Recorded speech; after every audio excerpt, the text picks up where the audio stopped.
ये विडंबना है। मैं इसको हंसकर नहीं बोलना चाह रही हूं। ये विडंबना है।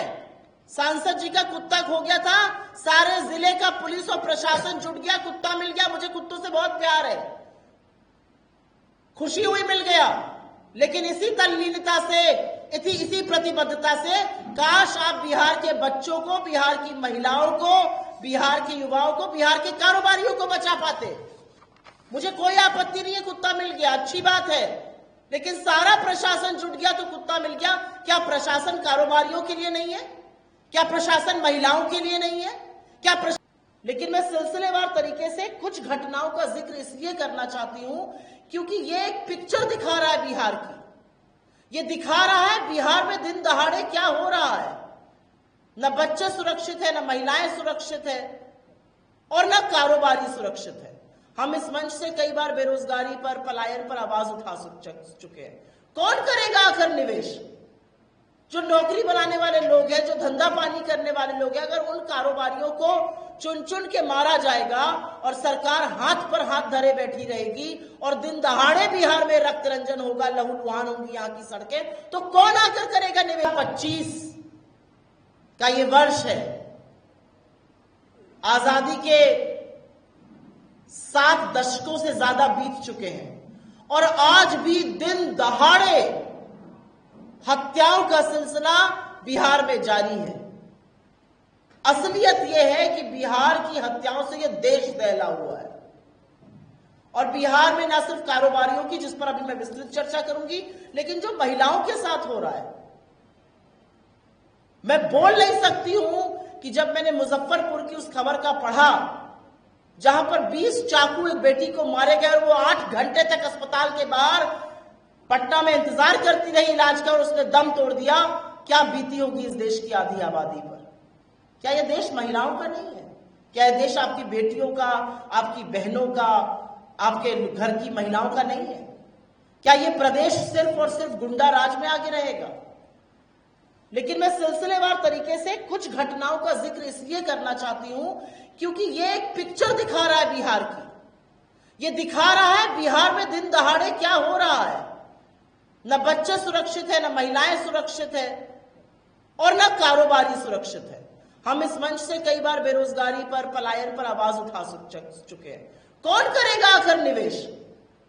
जो नौकरी बनाने वाले लोग हैं, जो धंधा पानी करने वाले लोग हैं, अगर उन कारोबारियों को चुन चुन के मारा जाएगा और सरकार हाथ पर हाथ धरे बैठी रहेगी और दिन दहाड़े बिहार में रक्त रंजन होगा, लहूलुहान होंगी यहाँ की सड़कें, तो कौन आकर करेगा निवेश बिहार में? कल की खबर, बालू के कारोबारी रमाकांत यादव जी, उनके घर पर उनकी गोली मारकर हत्या कर दी गई। इसके पहले उनकी भाई की हत्या कर दी गई थी। गोपाल खेमका जी, इस केस ने दुनिया भर में यह तस्वीर पहुंचाई है कि बिहार में कानून व्यवस्था पूरी तरह से दम तोड़ चुकी है।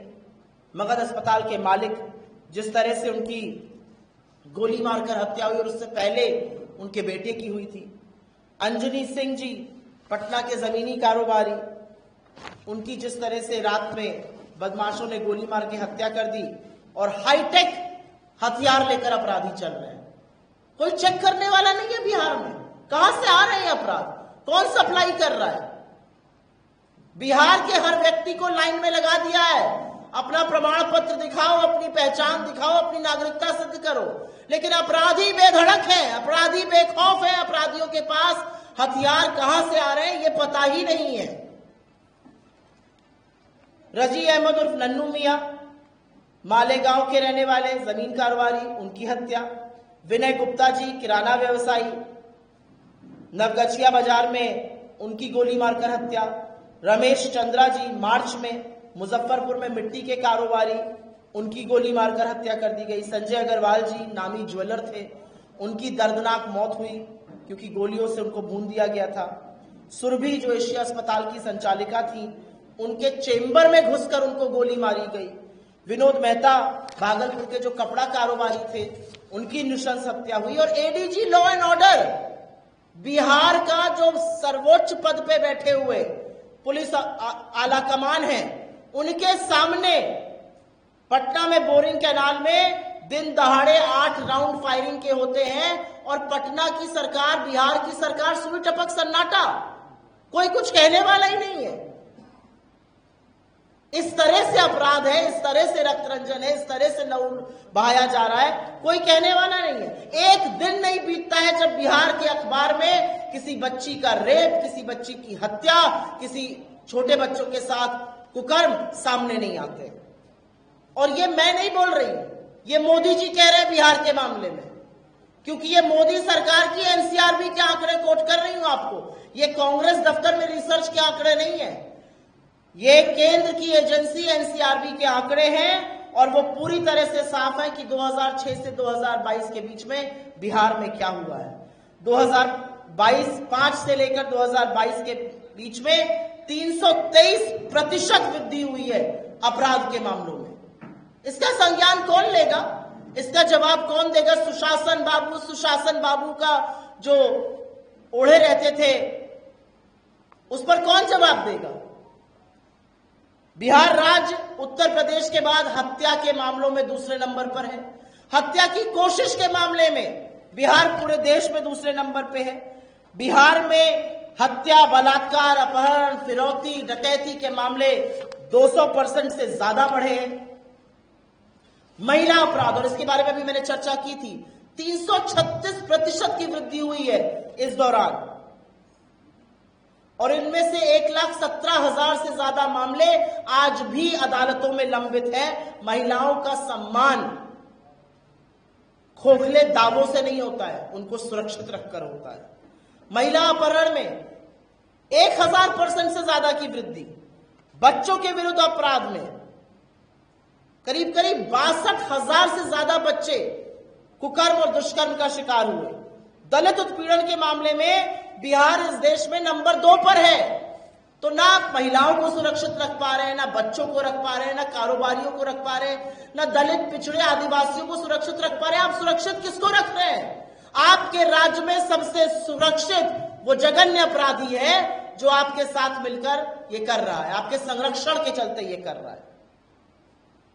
लंबी एक फहरिस्त है, चाहे वो बक्सर की घटना हो, सहरसा की हो, पटना की हो, नालंदा की हो, आरा की हो, तमाम ऐसी घटनाएं, चाहे वो बेतिया हो, कटिहार हो, मुंगेर हो, जहां पर महिलाओं के साथ अपराध हुआ, जहां पर कारोबारियों के साथ अपराध हुआ, जहां पर दिन दहाड़े हत्याएं हुई। लेकिन आज भी आरोपी, आज भी जो लोग जिन्होंने इसको अंजाम दिया वो फरार है। 2-4 शूटर को पकड़कर सरकार अपनी पीठ थपथपाती है। ये साजिश कौन रच रहा है, इनके पीछे कितने बड़े बड़े अपराधी खड़े हैं, उनसे कोई सारोकार नहीं है। मैंने बच्चियों के साथ मुजफ्फरपुर की चर्चा की थी। छपरा, बेतिया, सीतामढ़ी, बगहा, अररिया, मुरैर का कौन सी ऐसी जगह है जहां पर महिलाएं सुरक्षित हैं? तमाम ऐसी घटनाएं हैं जहां पर गैंग वॉर हो रही है। पिक्चरों में जो दिखाया जाता था वो बिहार में आज हो रहा है, और बिहार की सरकार को मानो कोई फर्क ही नहीं पड़ता है। बिल्कुल जमीनी हकीकत से बिहार की सरकार उखड़ी हुई है, कोई लेना देना नहीं है। बहुत संघर्षों के बाद शांति आई थी, और आज बिहार में न महिला सुरक्षित है, न बच्चे सुरक्षित है, न दलित सुरक्षित है, न कारोबारी सुरक्षित है। तो सुरक्षित है कौन? सबसे ज्यादा सुरक्षित बिहार में दामाद जी का कुत्ता है। और ये विडंबना है, मैं इसको हंसकर नहीं बोलना चाह रही हूं, ये विडंबना है। सांसद जी का कुत्ता खो गया था, सारे जिले का पुलिस और प्रशासन जुट गया, कुत्ता मिल गया। मुझे कुत्तों से बहुत प्यार है, खुशी हुई मिल गया। लेकिन इसी तल्लीनता से, इसी प्रतिबद्धता से काश आप बिहार के बच्चों को, बिहार की महिलाओं को, बिहार के युवाओं को, बिहार के कारोबारियों को बचा पाते। मुझे कोई आपत्ति नहीं है, कुत्ता मिल गया, अच्छी बात है। लेकिन सारा प्रशासन जुट गया तो कुत्ता मिल गया। क्या प्रशासन कारोबारियों के लिए नहीं है? क्या प्रशासन महिलाओं के लिए नहीं है? क्या प्रशासन बच्चों के लिए नहीं है? किसके लिए चल रही है ये सरकार?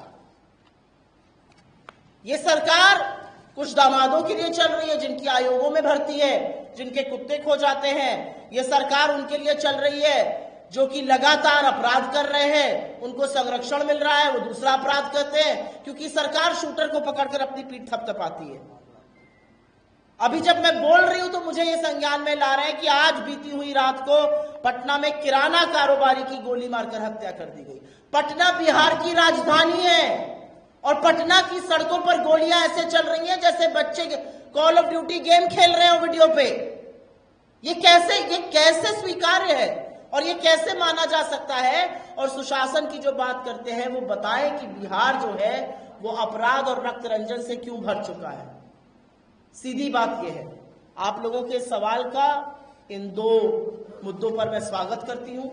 जीवेश मिश्रा जी का दोषी पाए जाना और पूरी बेशर्मी से उनका मंत्री बने रहना, और जो रक्त रंजन बिहार में हो रहा है, आप लोगों के ऊपर क्या बीतती है मैं ये सोच सकती हूं, क्योंकि जब हम दिल्ली या कहीं और रहते हैं और लगातार ये सिलसिला जारी है खबरों का, तो जरूर लगता है हो क्या रहा है।